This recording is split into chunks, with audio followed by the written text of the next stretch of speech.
क्या निफ्टी 50 का करेक्शन खत्म हो गया है? क्या होगा अब अगला बड़ा मूव? क्या अब शॉर्ट करना घातक हो सकता है? क्या मार्केट बुलिश कन्फर्मेशन दे चुका है और अब ऊपर की ओर जाने की संभावना है? क्या है बेस्ट एंट्री पॉइंट्स और स्टॉप लॉस स्ट्रेटजी? क्या वॉल्यूम, टाइम साइकिल और चैनल मेथड सपोर्ट कर रहे हैं? क्या अब मार्केट तेजी के लिए तैयार हो रहा है? नमस्कार दोस्तों, स्वागत है आपका डॉक्टर संजय वेब के यूट्यूब चैनल में। दोस्तों, आज मैं doctor Sanjay Sinha, technical analyst working on neo web since last 29 years.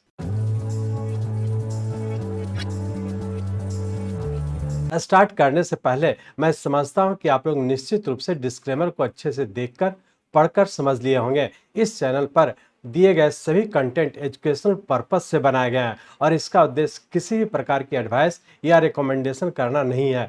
हम सेबी रजिस्टर्ड फिनेंशियल एडवाइजर नहीं है, इसलिए हम आपको स्ट्रिक्टली सलाह देते हैं कि अपने प्रोफेशनल के कंसल्टेशन के बिना आप कोई भी डिसीजन, फिनेंशियल इन्वेस्टमेंट, ट्रेडिंग या कुछ भी ना करें।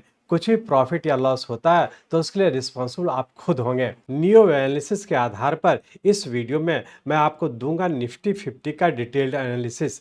आपको बताऊंगा कि मार्केट अब किस दिशा में जा सकता है और क्या इस समय शॉर्ट पोजीशन लेना सही होगा या नहीं। पिछले वीक 4 मंथ्स का जिगजैग करेक्शन पूरा हो चुका है और वेरी शॉर्ट टर्म मार्केट ने पैटर्न कंफर्मेशन दे दिया है और अब ऊपर की ओर जाने की तैयारी कर रहा है, जिसमें वॉल्यूम, टाइम साइकिल और चैनल मेथड सपोर्ट भी कर रहा है। तो क्या है बेस्ट एंट्री पॉइंट्स और स्टॉप लॉस स्ट्रेटजी? हमेशा ध्यान रखें, मार्केट के ट्रेंड के साथ चलना और डिसिप्लिन रहना ही सबसे बड़ा फार्मूला है।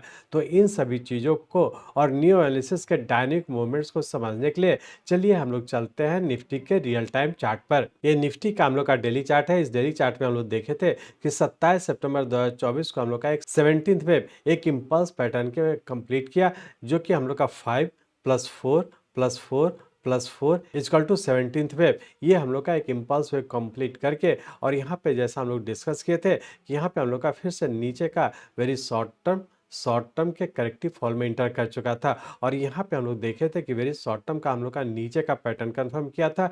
ये इंडिकेट किया था कि हम लोग का शॉर्ट टर्म के भी करेक्टिव फॉल में इंटर कर चुके हैं और साथ ही साथ हम लोग का मीडियम टर्म का भी करेक्टिव फॉल था। अब यहाँ पे हम लोग देखे कि यहाँ से जब नीचे की ओर कंटिन्यू किया था, जिसके तहत नीचे का ए, बी और सी वेव, यहाँ पे हम लोग का एक जिगजैग पैटर्न का फॉर्मेशन हुआ, जो कि यहाँ पे कंप्लीट करने की संभावना है। और इसमें यदि हम लोग टाइम साइकिल की बात करें तो यहाँ से हम लोग देख रहे हैं कि 27 सितंबर 2024 से लेकर के 27 जनवरी 2025 तक रफली 83 डेज का हम लोग का एक करेक्टिव फॉल था, जो कि एक जिगजैग पैटर्न में यहाँ पे पूरा किया और पुनः यहाँ से हम लोग फिर से ऊपर की ओर कंटिन्यू कर चुके। अब यहाँ पे हम लोग देखते हैं कि इस पैटर्न को कौन कौन सा चीज़ सपोर्ट कर रहा है। तो यहाँ पे हम लोग सबसे पहले चैनल का फॉर्मेशन करते हैं, जैसा कि आप लोग को एडवांस कोर्स में चैनल रूल्स के तहत डिस्कस किए थे, कि जिसमें कि हम लोग आपसे डिस्कस किए थे कि जब भी हम लोग का जीरो बिट ट्रेंड लाइन के पैरेलल चैनल का फॉर्मेशन करते हैं, तो यदि सी वेव हमारे चैनल में टच नहीं करता और यहाँ से जब ऊपर की ओर कंफर्म करता है तो पुनः फिर से हम लोग ऊपर की ओर कंटिन्यू हो जाने की संभावना रहता है। तो इसलिए हम लोग यहाँ पे चैनल का फॉर्मेशन करते हैं। इस चैनल के फॉर्मेशन के तहत हम लोग का इस करेक्टिव फॉल का स्टार्टिंग पॉइंट हमारा 0 पॉइंट ये हुआ और यहाँ से हम लोग जब zero bit trend line draw कर रहे हैं तो इस पॉइंट को हमारा टच कर रहा है और इसी पॉइंट के पैरेलल हम लोग ये पॉइंट के एंड से हम लोग इस ट्रेंड लाइन के पैरेलल हम लोग ट्रेंड लाइन ड्रॉ कर रहे हैं, जिसके तहत हम लोग यहाँ पे देख पा रहे हैं कि हम लोग का जीरो बिट ट्रेंड लाइन के पैरेलल हम लोग यहाँ पे चैनल का फॉर्मेशन किए। इस चैनल के फॉर्मेशन में अब हम लोग देख पा रहे हैं कि जब बी वेव के बाद जब सी वेव के फॉर्म में नीचे कंटिन्यू किया तो इस चैनल को हम लोग का टच नहीं कर रहा है और उसके पहले ही हम लोग का यहाँ पे ऊपर का स्टार्ट हो चुका है। ये इंडिकेट कर रहा है कि हम लोग का जिगजैग पैटर्न का ए, बी और सी वेव हम लोग का नीचे कहीं ना कहीं पूरा करके फिर से ऊपर कंटिन्यू हो जाने की संभावना है। तो इस तरह से हम लोग का चैनल सपोर्ट कर रहा है कि हम लोग अभी नेक्स्ट करेक्शन में इंटर करने की संभावना बहुत कम है और पुनः फिर से ऊपर कंटिन्यू हो जाने की संभावना है। यहाँ पे हम लोग यदि वॉल्यूम को एनालाइज कर रहे हैं तो हम लोग यहाँ पे देख रहे हैं कि यहाँ पे जब करेक्टिव फॉल के तहत हम लोग का वॉल्यूम डिक्रीज कर रहा था, जबकि जैसे ही हम लोग का करेक्शन पूरा करके जब ऊपर पैटर्न कन्फर्मेशन की ओर हम लोग मूव किए तो यहाँ पे हम लोग को वॉल्यूम इंक्रीज कर रहा है। यहाँ पे ये इंडिकेट कर रहा है कि करेक्शन के रेस्पेक्ट में हम लोग जब ऊपर की ओर कंटिन्यू किया तो हम लोग का वॉल्यूम इंक्रीज कर रहा है। ये इंडिकेट कर रहा है कि हम लोग के यहाँ पे सही मायने में हम लोग का करेक्शन पूरा करके ऊपर की ओर कंटिन्यू हो जाने की संभावना है। अब हम लोग यहाँ पे टाइम साइकिल की बात करते हैं, तो टाइम साइकिल के तहत भी हम लोग देखें कि करेक्शन के तहत नीचे का शॉर्ट टर्म इस पॉइंट पे एक पूरा किया था, वेरी शॉर्ट टर्म एक करेक्टिव राइज इस पॉइंट पे पूरा किया था और पुनः शॉर्ट टर्म हम लोग का इस पॉइंट पे पूरा किया। तो यहाँ पे हम लोग का शॉर्ट टर्म की बात करें तो यहाँ पे शॉर्ट टर्म में हम लोग का रफली 37 डेज का टाइम लगा, जो कि शॉर्ट टर्म का एक करेक्टिव फॉल इस पॉइंट पे पूरा किया। और पूरा यदि मीडियम टर्म की बात करें तो मीडियम टर्म हम लोग का यहाँ से इस पॉइंट तक के पूरा किया, जिसमें कि रफली 83 डेज का टाइम लगा। और जैसा कि आप लोग को एडवांस कोर्स में बताया है कि टाइम साइकिल के तहत 89 डेज हम लोग का एक फिबोनाची टाइम साइकिल है, जहाँ पे कि हम लोग का 83 डेज के आसपास पूरा किया। ये इंडिकेट कर रहा है कि हम लोग ये माने कि हम लोग का मीडियम टर्म का भी एक करेक्शन पूरा करके और पुनः फिर से ऊपर कंटिन्यू हो जाने की संभावना है। अब हम लोग यहाँ पे ये देखने का कोशिश करेंगे बी वेव के बाद जब नीचे सी वेव के पैटर्न में नीचे आया है, इसका सबऑर्डिनेट वेव किस पैटर्न में है और आने वाले समय क्या होने की संभावना है। तो इसलिए हम लोग इस डेली चार्ट को कन्वर्ट करते हैं आवरली चार्ट में। यहाँ पे हम लोग आवरली चार्ट में आ चुके हैं। इस आवरली चार्ट में हम लोग देख रहे थे कि यहाँ से हम लोग का बी वेव के पूरा करने का सी वेव के फॉर्म में नीचे कंटिन्यू किए, लेकिन सी वेव के तहत हम लोग देख रहे हैं कि यहाँ से जब नीचे की ओर कंटिन्यू किया, जिसके तहत हम लोग का यहाँ पे नीचे का डब्लू और ये एक्स और वाई के पैटर्न में इस पॉइंट पे पूरा किया। चूंकि यहाँ पे हम लोग का करेक्टिव फॉल के तहत नीचे कंटिन्यू किया था, जिसके तहत हम लोग वेव को फॉलो करते हुए नीचे की ओर कंटिन्यू किए थे, जिसके तहत नीचे का 1 2 3 या फिर हम लोग ऐसा कर सकते हैं कि ए बी सी और उसका यहाँ पे एक्स वेव पैटर्न बना करके पुनः हम लोग फिर से नीचे का ए बी और सी। तो इस तरह से हम लोग ये कर सकते हैं कि यदि वेव को फॉलो करें तो नीचे का 1 2 3 4 5 6 और 7 वेव। और जैसा कि आप लोग जानते हैं कि करेक्शन हम लोग का 3+4 = 7th वेव हम लोग का एक करेक्टिव फॉल होता है, जो कि इस पॉइंट पे पूरा किया और उससे बड़े टाइम फ्रेम का हमारा ये एक्स वेव बनाने का वाई पैटर्न के फॉर्म में इस पॉइंट पे पूरा किया। अब हम लोग यहाँ पे देखेंगे कि इस करेक्शन पैटर्न का लास्ट पैटर्न हम लोग का इस पॉइंट से हम लोग का नीचे कंटिन्यू किया था, जो इंडिकेट कर रहा है कि नीचे का ए बी और सी वेव इस पॉइंट पे पूरा किया, जिसमें कि रफली हम लोग का 5 डेज का टाइम लगा। अब यहाँ पे हम लोग देख रहे थे, यहाँ पे हम लोग का एक करेक्टिव फॉल पूरा करने का जब ऊपर की ओर कंटिन्यू किया, तो यहाँ पे हम लोग देख रहे हैं कि यहाँ पे हम लोग का छोटे टाइम फ्रेम का पैटर्न कंफर्म नहीं किया, उससे बड़े टाइम फ्रेम का यहाँ से हम लोग का जब नीचे कंटिन्यू किया तो इस पैटर्न को बनने में हम लोग का 5 डेज का टाइम लगा, जबकि यहाँ से जब ऊपर की ओर कंटिन्यू किए तो यहाँ तक जाने में हम लोग का मात्र 4 डेज में ही हम लोग का इसको कंफर्म कर दिया। जैसा कि आप लोग को बेसिक कोर्स में पैटर्न कन्फर्मेशन का रूल्स के तहत बताया है कि पैटर्न कन्फर्मेशन हम लोग का 2 स्टेज में होता है और दोनों स्टेज हम लोग का यहाँ पे फुलफिल किया। ये इंडिकेट कर रहा है कि एक्स वेव के बाद जब वाई पैटर्न में नीचे कंटिन्यू किए तो ये हमारा पैटर्न नीचे का कंप्लीट करके और पुनः फिर से ऊपर की ओर कंटिन्यू कर चुके। अब हम लोग यहाँ पे ये देखने का कोशिश करेंगे इस वाई पैटर्न के बड़े टाइम फ्रेम का हमारा बी वेव के बाद जब नीचे की ओर कंटिन्यू किया, यहाँ से भी हम लोग जब 0 एक्स ट्रेंड लाइन ड्रॉ कर रहे हैं, यहाँ पे हम लोग का फर्स्ट स्टेज फुलफिल किया, लेकिन सेकेंड स्टेज अभी हम लोग का फुलफिल नहीं किया। तो ये इंडिकेट कर रहा है कि इस छोटे टाइम फ्रेम का हम लोग का पैटर्न कंप्लीट करके पुनः फिर से ऊपर की ओर कंटिन्यू कर चुका, जबकि उससे बड़े टाइम फ्रेम का अभी हम लोग का अनफोल्ड होने देंगे और देखते हैं कि एक्स वेव तक भी जाने हम लोग का पैटर्न कंफर्म करता है या नहीं करता है। तो अब हम लोग सिर्फ इतना कह सकते हैं कि वेरी शॉर्ट टर्म की बात करें तो वेरी शॉर्ट टर्म का हम लोग का यहाँ पे एक करेक्शन पूरा करके और पुनः फिर से हम लोग ऊपर की ओर कंटिन्यू कर चुके। अब हम लोग ये कह सकते हैं कि एक्स वेव के बाद जब वाई पैटर्न के फॉर्म में इस पॉइंट पे पूरा करने का जब ऊपर की ओर कंटिन्यू किया तो इस वाई पैटर्न का मिनिमम 61.8% तक जाने की संभावना है, जिसके तहत ये इंडिकेट कर रहा है कि अभी भी ऊपर रहने की संभावना है। यहाँ पे हम लोग का करेक्शन पूरा करके जब ऊपर की ओर कंटिन्यू किया, जिसके तहत ऊपर का 1 2 3 4 और 5 वेव के पैटर्न में इस पॉइंट पे पूरा किया और पुनः यहाँ से हम लोग फिर से एक करेक्टिव फॉल में इंटर कर चुके।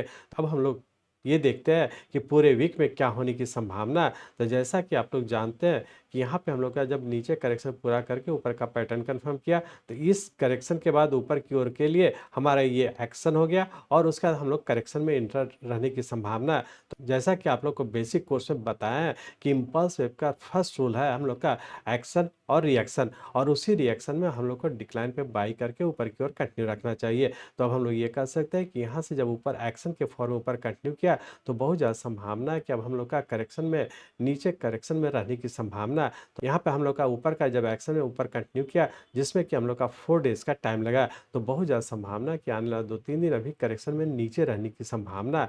अब हम लोग यदि ट्रेडिंग सिस्टम को हम लोग फॉलो करते हैं, जैसा कि आप लोग को बेसिक कोर्स में बताया कि ट्रेडिंग के सिस्टम के तहत एक्शन के बाद जब रिएक्शन होता है, तो रिएक्शन में हम लोग का करेक्शन में डिक्लाइन पे बाई करना चाहिए, और उसके लिए जो हम लोग का स्टार्टिंग लेवल है 22,786 का, यही हम लोग का लोअर स्टॉप लॉस होगा। और यही लोअर स्टॉप लॉस हम लोग का रिएक्शन में यदि डिक्लाइन पे बाई करते हो, तो इस स्टॉप लॉस को फॉलो करते आगे और कंटिन्यू रखेंगे। अब हम लोग यहाँ पे देखेंगे पूरे वीक में क्या होने की संभावना। तो पूरे वीक के लिए रेंज बाउंड के तहत नीचे का 23,200 और ऊपर का 23,800, इसी रेंज बाउंड में रहने की संभावना। पूरे वीक के लिए जो हमारा नीचे का स्टार्टिंग लेवल है 22,786 का, और यही स्टार्टिंग लेवल हम लोग का स्टॉप लॉस होगा। तो पूरे वीक के लिए हम लोग का जो लोअर स्टॉप लॉस होगा 22,786 का, तो इसी लोअर स्टॉप लॉस को ध्यान में रखते हुए हम लोग करेक्शन में बाई करेंगे और ऊपर की ओर कंटिन्यू रखेंगे। अब हम लोग देखते हैं कि मंडे ट्यूसडे को क्या होने की संभावना। तो उसके लिए हम लोग इस आवरली चार्ट को कन्वर्ट करते हैं 15 मिनट के चार्ट में। यहाँ पे हम लोग 15 मिनट के चार्ट में आ चुके हैं। इस 15 मिनट के चार्ट में हम लोग देख रहे हैं कि यहाँ से जब करेक्टिव फॉल इस पॉइंट पे पूरा किया, तो यहाँ पे देखे थे कि सबसे छोटे टाइम फ्रेम का हम लोग का पैटर्न कंफर्म किया।